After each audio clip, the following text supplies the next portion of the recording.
mund të mashtrohen të rritë. Ajo është i ri. I sheh shokët e vetë që kanë bërë pasunit madhe, sukseset mëdha, mund të mashtrohet hyn ato ujëra.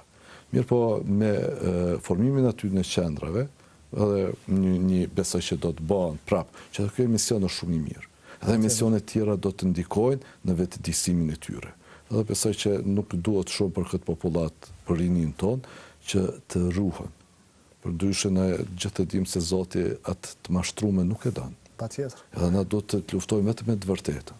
Pikërisht këtu, doktor, sportistët që përdorin mjete stimuluese, a nuk i bren ndërgjegja se kanë fituar një titull në mënyrë të pandershme, se kanë mashtruar, se ka pas sportistë tjerë më të mirë, por që për shkak të mashtrimeve këta janë shpallur fitues? A do të pendohen ndonjëherë, doktor? Unë mendoj që ai i ka kthjellë hesapet me veten e vet, te kur vendos me hy me përdor ato mjete.